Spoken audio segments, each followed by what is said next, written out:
Hello, everybody. Welcome to CYPA Sit Downs. You know me, I'm Mr. Hodge, Ben Hodge, as you know. Joining me today for this CYPA Sit Down is Chantal Maurice, actor, dancer, producer, filmmaker, teacher.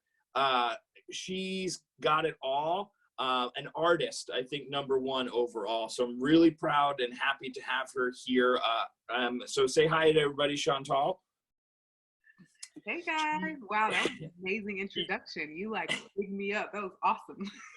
I tend to do that sometimes, but we met. Just a little background for those of you watching. We met back in 2017, back after viewing Masterclass. In the intermediate acting class, and you did this fantastic, I mean, it was, of all of the things I've seen on Masterclass, and I'm not lying to you, we were floored with this in terms of the performance we saw, and everybody in that class said, who is this person? And we just took the rest of class deep diving to try to find out who Chantal was. And we found you and we emailed, and I just looked back for research to get ready for this. And I remember in 2017, I was like all capsing in my email, like that was the best thing we've ever seen. And you were so gracious to do a Skype session back, or a Google Hangout back in the day with that group. And that group has long since, or a few years ago, moved on. So that's how we met. And my gosh, I don't know, I guess we could start with that. I'm curious, you know, what was that experience like, and how did you see any change in what did that do for you in terms of exposure? Because I gotta believe that there were other people that saw that and were like, damn girl, that was fantastic. Yeah, so that experience was definitely like once in a lifetime, you know. And I have to say, I do not enjoy monologues. Like, I just don't. I don't enjoy monologues. And that was really the only monologue that I kind of had. And I believe I probably learned it for that master class. Because again, like I focus on TV, and you know, after graduating college, there wasn't really a need for me to have monologues, which I know it's like, as an actor, it's like, how can you say that you don't like monologues? Well, I just don't like them. So I think for me, the experience was more about inspiring other people, because I got a lot of, you know, social media, DMs, emails, everything from people who saw it, and they were just like either inspired or encouraged, or they learned the monologue themselves. So for me, it was a great experience working with Kevin, and learning from him. And I think ultimately it was just something that I think I was able to leave as like planting seeds of inspiration for others. So yeah, I mean, if anybody watching, if you haven't seen that, it is on Chantal's website. You can go check that out. It is well worth the time. I know we use it in class as a resource for when we talk about being dropped in and authentic and real, and this is what true feeling and emotion looks like. It's just fantastic. So I think every time I see you, I'm going to be like, that piece is still like in my head as like, that's the bar that is set when it comes down to how you attack. And for someone who doesn't like monologues, that's a real testament also to our abilities as a performer and artists to attack things that we may not even feel really comfortable about, stepping out of our comfort zone. So good for you for that stuff too. Hey, I wanted to give you a chance to talk a little bit about like, didn't get you, like, what's your basic timeline and history of like how you became an actor, to give these guys some feedback about what was your kind of journey into this wonderful business? Yes. So, you know, as a kid, I was always theatrical, performing, singing and dancing. And I just was inspired by, I think I was around, I don't know how old I was. I had to be like maybe 10, 11. You know, there was Robert Townsend, who is an inspiration for me. He is a writer and director, filmmaker, and actor. And he had this sitcom.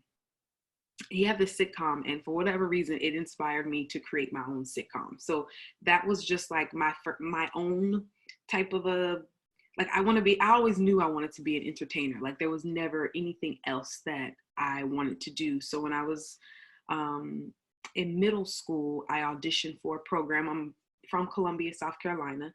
I auditioned for a magnet program, if you will, for middle school students, 6th through 8th grade during the summertime. And they had theater, dance, visual art. And I got in, you had to audition for it. And I got into the theater department. And that was like my first, I guess, professional training start, if you will. So I was in middle school, and the teacher or the professor who was over this, she was also over the magnet program for the high school that I was scheduled to go to. So I auditioned for the high school magnet, and then, you know, I began to continue to study theater throughout high school as well. So it was like middle school, high school, and then it was like, okay, well, I definitely have to do this in college. There really isn't, like, there was never another option or choice for me. But unfortunately, just the whole thought of college and being an actor, it wasn't really explained to me, and I didn't really understand what it meant. On one hand, my father was like, you've got to go to college. On the other hand, I was like, do I really need to go to college? Like, can I just move to New York and do like an acting conservatory program? And he was like, absolutely not. We kind of met in the middle, but I feel like I ended up going to a school that didn't really, the theater department wasn't, it wasn't like a big deal like other schools. But luckily for me, the year I came in, my theater professor, Professor Thomas Keating, it was also his first year. And he was from New York, and he just like implemented so many new ideas and new strategies into the theater department. And I really just felt like it was divine, because of him, he made my, you know, my college theater learning so much better. And then he also implemented some like on camera work too, which the school didn't have. So, you know, because of him and because he was a theater professor, I got a chance to see like his commercial reel. Like I remember being in class watching his commercial reel, and I'm like, I'm tired of being on stage, because there was something about theater where, you know, with the musicals, I ended up being in the ensemble a lot, and I just didn't really feel like that was the acting that I wanted to do. I wanted to do TV and film. Like that's what I wanted to do. So while I was in college, even while majoring in theater, I branched out and started doing like independent shorts and stuff like that. Anyways, I'm rambling now. So after college, I moved directly to New York, and I started, you know, pursuing this career. I had no idea what I was doing. I just graduated from college. I had a bachelor's degree in theater. I had no idea about casting directors, agents, reels.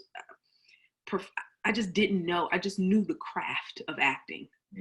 And in New York, I learned that, you know, a lot of students who come out of college or who come out of school, they know the craft, and they can, you know, they know how to, they know their beats, they know how to get their objectives, they know the scene work, like they know all this stuff. But the business is so important, and a lot of people don't teach and don't focus on the business. And also the business it changes so much. So if you're someone who's not in it, it will be hard for you to continue to teach the business, because like I said, the business changes so much, as it's changing right now, as the world is changing. Yeah. So being in New York, I also, while I was in high school, I went to conservatory, the New York Conservatory of Dramatic Arts. I also interned for an acting studio in New York, which that's where I learned most of the business, because a lot of your acting studios, they may have classes and stuff, but it's not like a conservatory or, you know, a theatrical program or a BFA or MFA program. So that's where I learned about the business. I took classes there. I worked there. I ended up becoming a career coach there. And, you know, my boss at the time was like, you need to be a career coach. And I was like, but I don't have any TV credits. And he was like, it doesn't matter. You have learned so much, and you know so much, and you know how to connect with people. So I actually started being a career coach, like while I was still trying to get my foot in the door and get like my first television credit. So, and that was years ago. I want to say at least 5 years ago, or 4 years ago. So, you know, and here I am now. Yeah. And that's fantastic. And in terms of, I think it's so important for people to hear, especially the young guys that, you know, there's often some pushback in terms of getting into this business of, in some way. And what I'm hearing from you, and it sounds like that you and your dad and family kind of worked out something that was equitable, that you were still able to pursue what you wanted in a way that, you know, made it work. And I think that's really important, to just keep pushing. If it's something you love to do, to keep doing it. Yeah. So my next question is, what is the number one piece of advice that you would give young actors still in high school today? So maybe go back to your high school self, maybe before, maybe even your middle school self. And what would be something that you could go back and kind of just say, hey, you know, remind yourself, this is what's going to happen for our young kids that are kind of in high school doing the acting thing? So I think, I don't know if this is number one, but it's the first thing that's coming to my brain. I think it's important for people to understand that there are many facets of being an actor, and it doesn't all equate to being a celebrity or a household name. I think that while, especially being young and starting out and in high school, it's important to know that this journey can take you so many different places. And it's important to be open to that.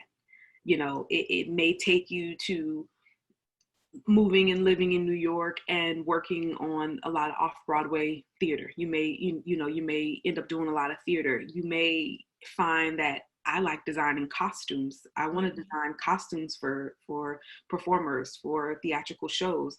I like writing. You know, I enjoy writing as well. Not saying that you can't do your acting as well, but just, I think, knowing that it's important to know that being an actor can morph into a lot of different things. That I think when we're younger, we think that being an actor is one thing. Yes. Actor means that I am the front, you know, I'm on all the Netflix shows. I'm the lead in this ABC show. Like, I am the household name, the famous person that everybody knows. And that is a form, that is a lane, but it's not everyone's lane.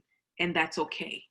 Yeah, and I wonder if that's why people, parents and friends, or, you know, people, guidance counselors. I was just reading a response from one of my students, Olivia, talking about one of the guidance counselors, you know, discouraging her from getting involved in theater, because I think a lot of people think they look at the acting industry as in that same line, that, oh, you want to be an actor, so you want to be the next, you know, Angelina Jolie, or the next, Tariq P. Henson or something, you know, like that's not necessarily what your life is going to be like for everybody. You know, it could be, but there's more to it than just, I'm going to be a star actor.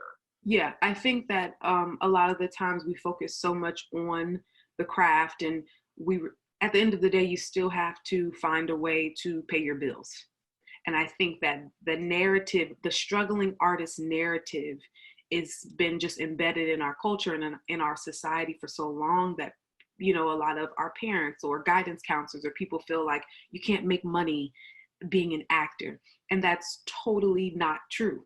There are many ways that you can make money being an actor. So that's why I think it's important for you to be open-minded about that, you know, because what if you find that you are an amazing writer and you end up, you know, writing scripts that you can sell? You can still pursue your acting career, but you can pay your bills by writing and selling your own scripts, you know? Yeah, and you mentioned interning and working at theater spaces and being in communities where you're actually doing work that might be, quote, busy work, but it's work that's relevant to what you're doing. I think that's really important. Definitely. Yeah, so I'm going to jump to my question 6. So when we spoke, I remember also one of the things I remember very vividly about our last interview back in 2017 was you mentioned this phrase, pounding the pavement. I remember that a lot. And it was something that you, like, it really, like, started to hit home for a lot of the students there, and it also affected me. And I know times have changed even in the last 3 years, and you're talking about this industry changing.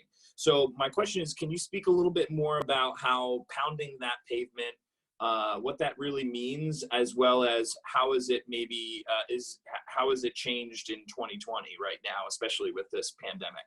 Yes. So initially, pounding the pavement for me is, if you choose to pursue this full time, pursue this career, you have to put a lot of hard work in. And especially at that time, I was living in New York City. So I think living in New York City in general, no matter what you're doing, you have to put a lot of hard work in. It's a harder city to survive and thrive in, if you will. But pounding the pavement is really just putting in your work and paying your dues into this. Because I think a lot of us, we think, hey, I'm young, I'm talented, I'm a great actor, like, where's my opportunity?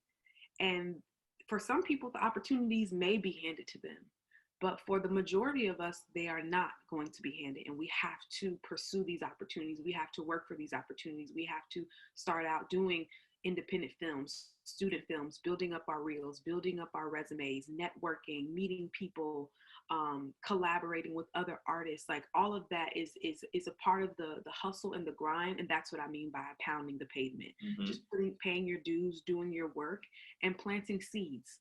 I think that that's really important in this business as well, as planting seeds. As far as now, where we are in the world in 2020, like, what does that mean for artists right now to be putting in the work and to be pounding the pavement? There are so many online opportunities right now. It's almost a bit overwhelming. There are so many casting offices from Chicago to New York to LA, that are saying, hey, we want to see actors. We want to give you guys an opportunity during this time. We want you to just, upload a scene that you have, or a monologue, or, here, pick from these sides. There are so many casting directors who are doing free Zoom calls, free meetings, and it's like, I think that right now, what pounding the pavement means is to just still be involved in the community, to know that, this too eventually shall pass. And, the entertainment business it's been going on forever, in America, making movies and, all of that. So we will come back. We will bounce back from, the pandemic that's going on. So I think it's important for all of us, for actors, for writers, for creatives, to just stay positive. Of course, care for yourself and your health and your mental health first. But I say, if you're in the position to stay creative, then do so. You should be listening to casting. There's no excuse. Like, SAG-AFTRA offers many casting director workshops, or Q&As they call them, where the casting director is really just answering a lot of questions.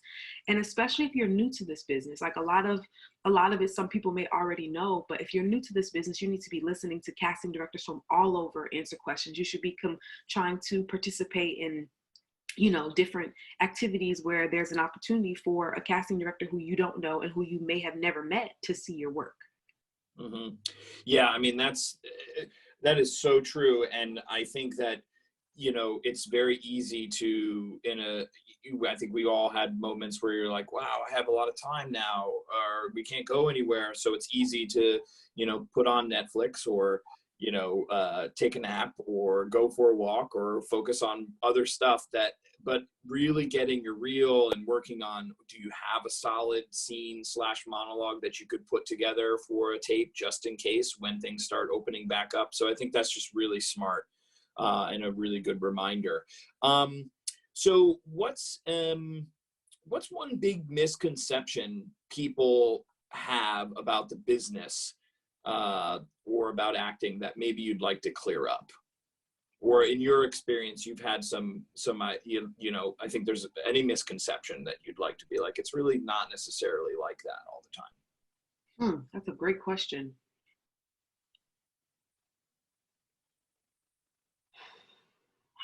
Misconception. I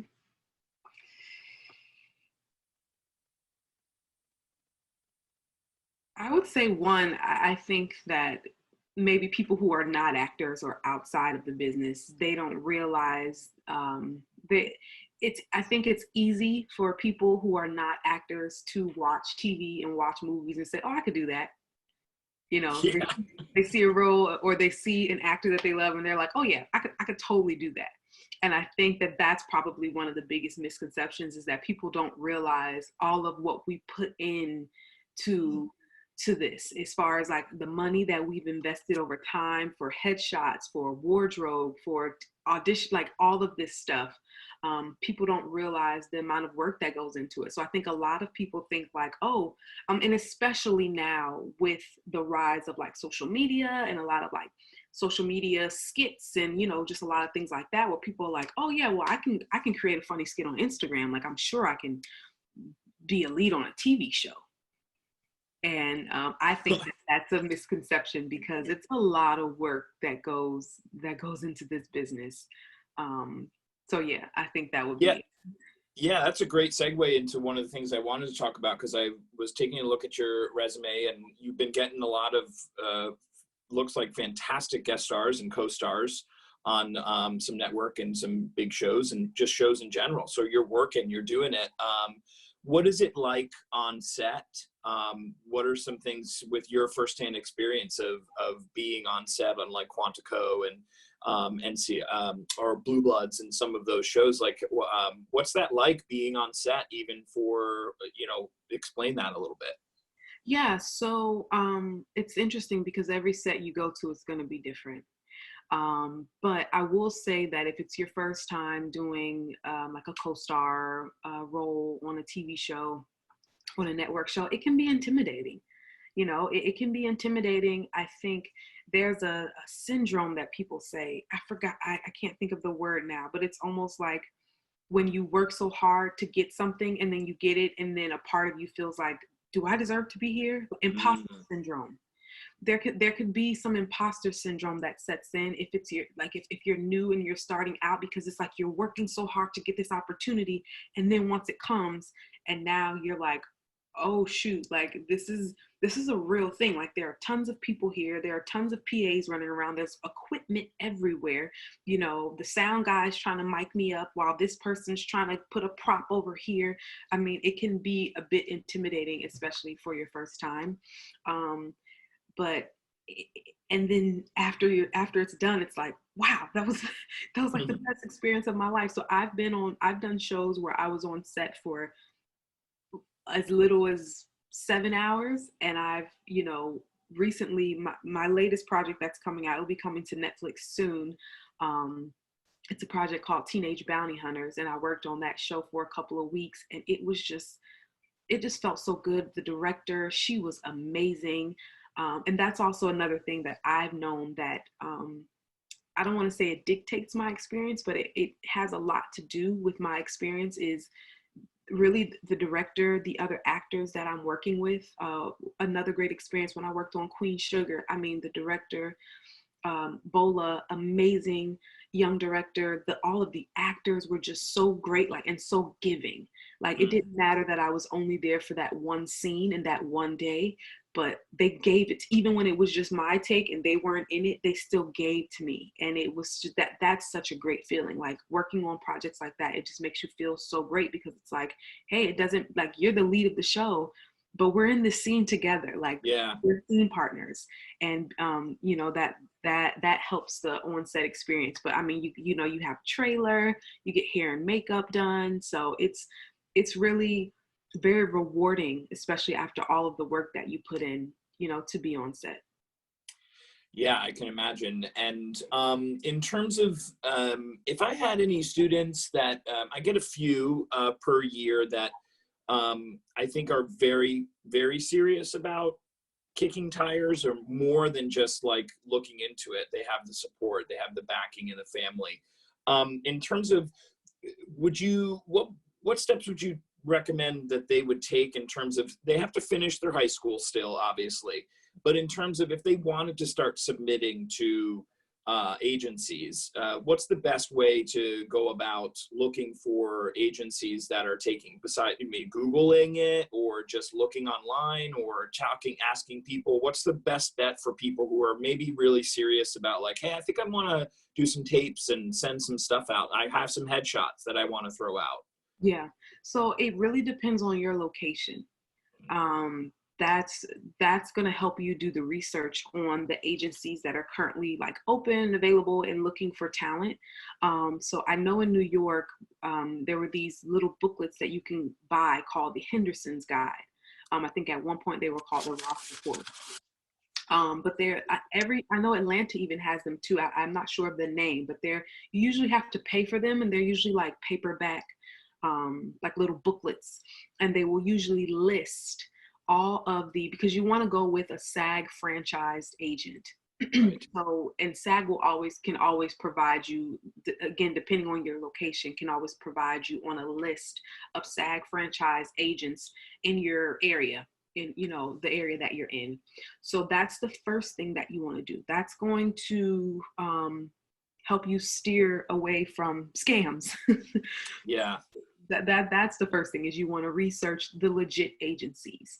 And again, if you are able to find like those little booklets in different places, they'll let you know if these agencies, some of them focus more on younger talent, some of them accept non-union, some of them do not accept non-union. So once again, it just depends on where you are, and doing that research first, so that you're not also reaching out to an agency if you're non-union who only works with union clients, because you're wasting your time and their time.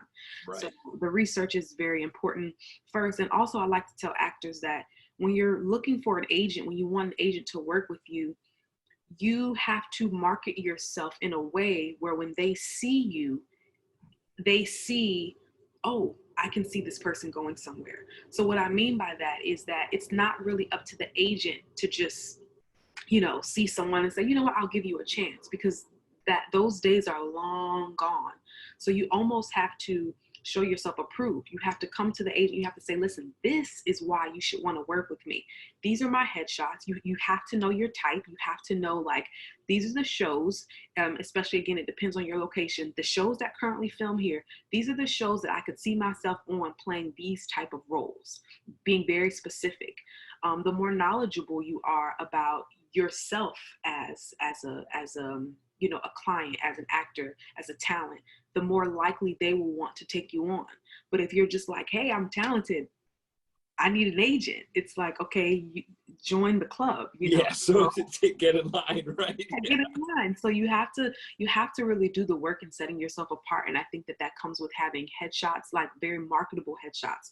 I think a lot of times when people take headshots, they just take pretty pictures. Yeah. And it's like, that's not the purpose of a headshot. It's the same with your reel. People pick footage for their reel that doesn't really, no, we need to see that you can play certain type of roles. That's what this is for. So it's almost like you're presenting yourself in a present with a nice bow on top, and you're saying, this is what I can offer. This is what I can bring to the table. And I think that's also important to do when looking for representation, and also knowing if it's time to look for representation. Right. Because everybody doesn't need an agent, and I know that may sound like, what do you mean? Like, I can't get opportunities if I don't have an agent. But, there are a lot of things, especially now, like, and again, it depends on where you're located at, because if you're located in like the Southeast, Georgia is a right to work state. So a lot of, the union is not as strong as it is in New York or LA. So if you're a non-union actor, you can still do a lot of stuff. You don't have to be in the union. So I think that, yeah, all of those are important. But like I said, my point that I was making is knowing if you need an agent, because there are a lot of things that you can get on your own, submitting on Actors Access. And then building your way up until it's like, okay, now I'm ready for the next level. Like, now I'm looking for an agent. Yeah, I think that's interesting. And I think it's something that I just want to drive home. I feel like a lot of young actors, even the questions when we get into this business discussion, they jump right towards agents and representation, and they skip, I think, a really crucial part, which is where I'm always like, slow down. I think you got to get connected first, like build your resume, and also find a place to connect, like wherever you are, whether it's Chicago or whatever. Like, are you in a community? Are you in a studio? Do you have connections? Because I think pretty strongly that through those communities and through those studios and the connections you're making, people will say, hey, have you heard of this place? And some of those things will naturally start to come in, and it may help with that timing of not rushing things rather than just kind of knowing when it's right. Yep, that's spot on. Yeah. So I wanted to talk a little bit. I wanted to give you a chance to talk a little bit about your CoStar Coaching with Chantal program. It's super fantastic. You were gracious enough to send a preview copy to me, and I would love to have you kind of talk a little bit about what that's been like for you and how that's going, and if anybody would be interested, like what have you been learning from that process, and how's that been going? Yeah. So CoStar Coaching is something that I started in New York, and it was almost like a joke because I just kept booking co-stars, and it got to the point where I was like, what? Like, I'm the co-star queen, like that. So that was like, it was like a joke. And, the CoStar Coaching with Chantal, I was like, okay, let's just throw this all together. And then so when I relocated to Atlanta, I realized that, Atlanta is a self-tape market. There aren't as many in-person auditions. Rarely do you have an in-person audition in Atlanta unless it's a callback session.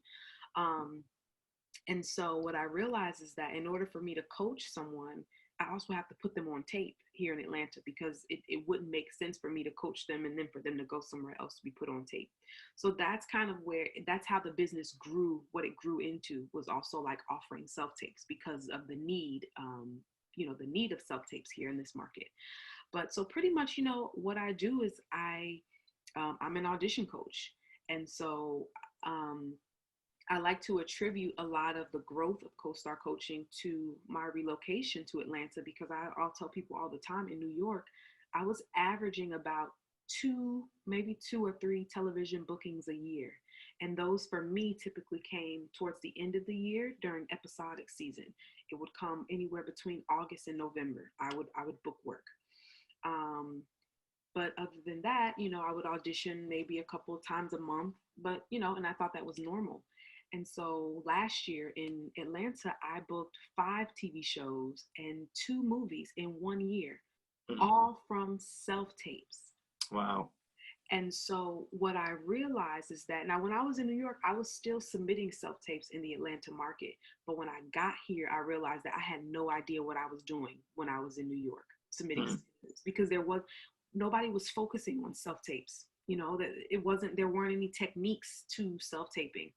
And so the more I started doing them here, I realized there's a technique to auditioning on tape, which now with this, unfortunate pandemic, other markets are also going to be self-taping for a while.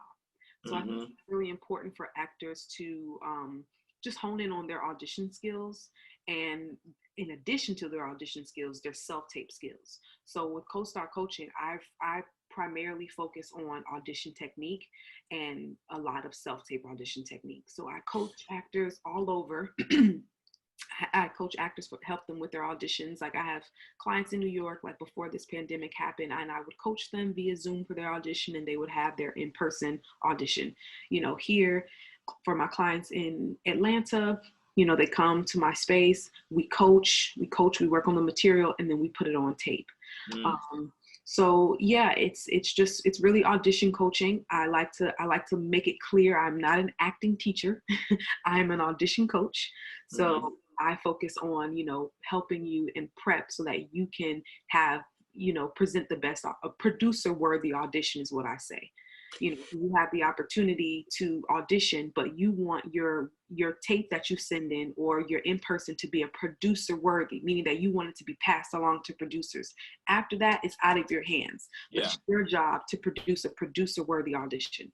So while we're doing a lot of self-taping now in class, because that's where we're going to, we actually aren't allowed to use Zoom, or at least they've been slow just with some of the, worries and logistical issues, obviously, with young people. And anyways, that's another whole conversation. So we're doing, most all of my acting classes are doing self-tapes, and we've, done some crash courses with them. But since that's primarily one of the main focus areas you have, what would be your, top 3 things to quick hits for them if they're putting a self-tape together, like what are the things that you like to see in a self-tape? Yes. So number one, I would say the first thing is looking the part. I think a lot of times people underplay looking the part, and I don't mean having a whole wardrobe or costume, but if you are, playing a barista and, you're wearing, I don't know, something that just doesn't look like a barista, the first 10 seconds that the casting director is looking at your tape, they want to be able to align you with the role. So you want to look the part. That's hair, makeup, you want to suggest. And again, we're here up. So from here, you want to suggest whatever that role is. So, maybe if you have a button-up shirt or something that looks like something that somebody at Starbucks who's working at Starbucks would wear, you want to throw that on. Maybe if you're playing a college student, you want to have maybe like a flannel shirt, something that kind of looks or suggests college student. So I think that would be one, is looking the part. Number 2 is creating a 3-dimensional scene, a scene that lives off of the page. I say this to my clients all the time. The scene does not begin with your first line and end with your last line. There's life that's happening, that has happened before, and there's life that will happen after this scene. So it's not about, just memorizing these lines and saying them the way you think they should sound. It's really about creating this character. And I think a lot of times, especially with self-tapes, we can kind of forget to do the work of, who is my character? What is my objective? What motives do I use to get what I want out of this scene? And just who this person is, and not being judgmental of that person. So that would be number 2, is just creating life, breathing life into the scene. And number 3, I would say, is tone. Tone is something that I think a lot of people talk about, but I don't think a lot of people either really understand it or are able to connect with it. So the tone means that, like, it's very important to know what it is you're auditioning for. So if you're and even the genre of independent film versus big budget film, though the tone of those auditions are going to be very different. People say, oh, well, this is a comedic scene. Okay, it's a comedic scene, but is it a single cam? Is it multicam sitcom? Like, what? That's also going to play into the tone. Or it's a dramatic scene. Okay, is it procedural cop drama, dramatic? Or is it like This Is Us dramatic scene? Those are 2 completely different styles of drama, or or seriousness. So I think that the tone is something that you have to really look at and tap into. And if it's a TV show you're auditioning for that's already on the air, you definitely want to watch it. You want to get a sense and a feel of how the actors who are on it, do they have a quicker pace when they talk to each other, like The Resident, where it's like we're just like boom, boom, boom, boom, boom, firing, or Scandal, where they are talking very, very fast, or is it like The Walking Dead, where things are a bit slower and drawn out, and so like that, those things are the tone is very important. Well, my last thing that I'd like to ask is just give people, what's next for you? You mentioned you've got an upcoming show on Netflix, and an upcoming series on that. And what's next for you? I know it might be a tough question to answer now in this time, but and how can people find you? I'll share some of this, obviously, your content information, your website and stuff with the students so that they can connect. But if there's any other things you'd like to say about what's going on for you and how people can get a hold of you. Yeah. So you can always contact me. My website is my first and my last name.com, chantalmaurice.com. And if you want to follow my CoStar Coaching page, we're on Instagram, CoStar Coaching with Chantal. So you could get a chance to see like what I'm currently working on as far as like online workshops and classes. I do have a free career evaluation book that you can also download on my Instagram page by clicking the link in my bio. So, that's just going to be something that's really going to help you just set goals for your career based on where you currently are. So that's a free resource that I offer. And There isn't a release date for the Netflix show, but it's coming out this year sometime. And so it's called Slutty Teenage Bounty Hunters. It is a comedy. And I believe it's a comedy, and it has like younger girls in it. So it's going to be a fun show. And yeah, so that's what's next for me. I'm still doing online classes for students or actors who want to continue to work and train during this time. And thankfully, I am still auditioning. You know, there are some projects that are still saying, okay, we just want to see people for now. So for now, you know, I'm still auditioning. I'm still participating in, you know, challenges that casting directors put out for actors. I'll also be in an episode of P-Valley. I think that's it's going to be on Stars. I'll be in one of those episodes. So I have 2 TV shows that are down the pipeline, and I'm also on Spectrum Original has a show called Paradise Lost. That's available now, and I'm in episode 3 of that, Paradise Lost. So, yeah. All right. Well, we're so glad. I'm very thankful that we could make this work, and you are a wealth of information and full of wisdom, and you have just such a great vibe, and I'm so glad to be able to share this with my students and people who are watching on YouTube. So thanks for joining us today. Make sure you follow Chantal and connect with her, and we really are appreciative of you sitting down with us today. See you later, everybody. Thank you for having me.